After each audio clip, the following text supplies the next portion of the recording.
Hey everyone, James here and welcome to the Shod TCG channel, and today we are drawing with circles. So I just wanted to set myself a little challenge, so I thought, you know what, I'm going to draw a few circles and make a little fat monster. That's what I thought I'd do. And then I thought, hey, why not share it with you guys? So here we are making a video. So as you can see, you're just getting the circles ready now on the sketch layer. You always got to make sure you got your layers set up. This is how I like to do mine. So the first thing we've got is template, which is for the template of the card, so I know where to position it for the art of the card. I hope that I've explained that right. Then we've got lines, where I just draw the initial lines, of course. This is where I've moved on to now. Then we've got highlights, shading, colour and background. I normally jump onto colour next, do all the colour, add the shadow, put in a few highlights, then lower the opacity of the highlight and the shading, just so I know exactly what I want, like the strength of the shadow, the strength of the light source, and then I'll throw a background on and make it a card. Done. As you can see, I am going for really fat today. I was thinking fat cute, but I'm kind of concerned that it's just came out really ugly. But at the end of the day, this creature is just a series of circles. It's very Pokemon-esque in that sense. It's a lot simpler of a drawing compared to some of the other Shard drawings, which you might want to check out on the Shard Discord if you haven't already. That'll be in the link below. You can go on, check the bestiary out, and you'll see all the creatures we've made up to now. Once we have all of our illustrations and we have all the rules ironed out and we rebalanced everything about 5,000 times, we will release the hard copy of the game as well. But before then, of course, it will be available on Tabletop Simulator for people to try. Once the hard copy version is available, our future plan is to work on the Angels and Demons structure decks. That'll be two different decks. Obviously, one all angels, one all demons. They're getting those extra fat folds under the chin there as well. And then further down the line, set 2 will introduce slimes and avians, as well as all the previous creature types that we already have, which will also include angels and demons from the structure decks. So the angels and demons' first appearance in a booster pack will be the second one. We know that in the first set we have some underrepresented creatures and elements, just like reptiles and acid type as well. That's not really being used too much, and we want to go a lot further into that. So I know it's going to be a long way down the line for set 2, but that's when we're planning on making a lot of corrections.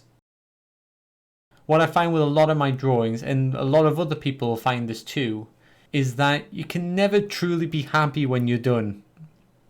There'll always be something else not working there for you. So you see I'm using the eye circle there as just a guide, and I'm giving him little sleepy eyes at the moment. He's a little sleepy dude because he's a lizard, and lizards sleep a lot. They rest a lot. So I was trying to capture that. So he's not wide-eyed and crazy or anything, but he's sleepy-eyed. He might look better being wide-eyed and crazy, I don't know. Give him a little fang. Thought that was nice. Realised the fang was just hanging over the top, so I created that little kink there to indicate a fold in the lip. And then gave that other one, but obviously that's quite flat. So what I do, just put in a little kink there. Looking good. Hide that line just in there.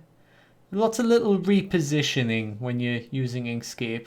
And see, Inkscape use vectors, which means you can blow them up as big as you like without them losing quality. They're not drawn with pixels, they're rendered in pixels when you render a PNG. But in this program itself, they're not in pixels. You can just keep zooming in and it'll just create the pixels that are needed for that image. So I'm just following that little back there. I'm giving him a little bit more of a flabby back. Making that little back leg. This one I do a little cheat. Copy that foot in. There we go. Shrink it down a bit. I drew it once, I'll draw it again. That's not cheating. Is it cheating to copy off yourself? I hope not. Because I've done a lot of cheating. But yeah, that kind of covers that part of Inkscape as well.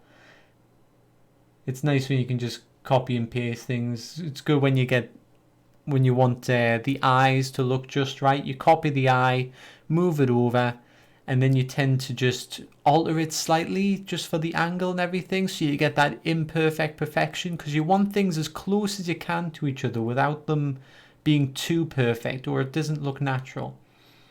And giving them that little brow as well. And then I think that's pretty much it done. No, wait. I do attempt to put a little nose on this guy. Forgot about that. Now watch, little nostril. And I thought, oh, that is too ugly. That is way too ugly. So I got rid of the nostril. There we go. And I move that right up to there. And now he's all lips. He's all lips. And I saw that bit there and I thought, well, he's a chubby boy. He needs that extra layer of fat. So I just had to cover the knee. And then this is a good little trick as well on Inkscape. Create 2 new nodes just by double clicking. And then you can separate the nodes. Just a button in the top left there. You can still see it. It's the 6-1 across there. Right under objects. Just if you're ever looking for it. Then we just add the eyes. And I want them to have the eyes spread apart. Make it look really vacant. Like nobody's home. Is this creature okay? Really, I wish I spread them apart a little bit more and make it look even weirder. But, you know, he's a special little guy. So at this point, I was really just going for ugly cute, because there was no way we were getting cute from this now. I've made a monster. You can clearly see.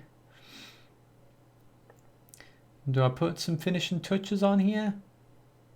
Or is he all done up? Oh, yeah.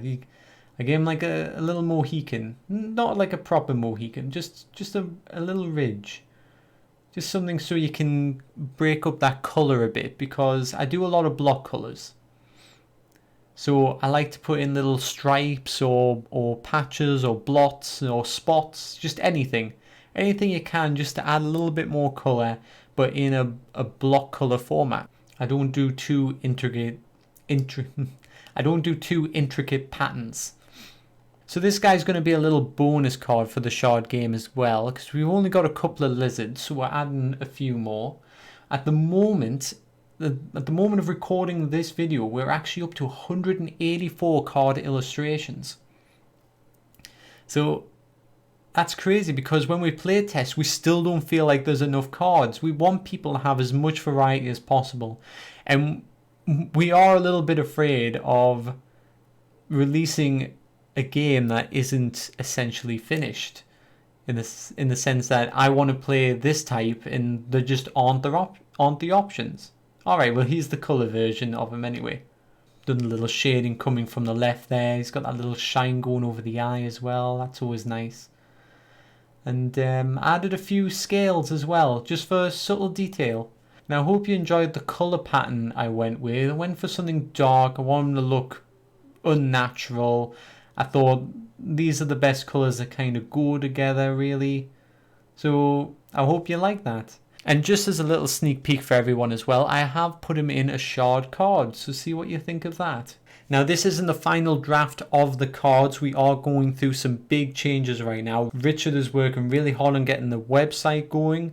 Once we have the website, we're going to make the card builder on the website as well, which is going to be quite good, because that means we'll have live updates. It means that we can save everything onto a server, so when we're testing on Tabletop Simulator, we'll be able to update the cards instantaneously. Once we want a change, we go on the website, change it there, and it'll update in the game. Okay guys, thank you so much for watching. Please remember to leave a like and subscribe, and don't forget to check out our Discord. It's just in the description below, and I really hope to see you all next time. Maybe Drawing with Circles will become some kind of mini series, you know, where I just chat and draw with circles. I don't know. Let me know what you think. Okay guys, goodbye.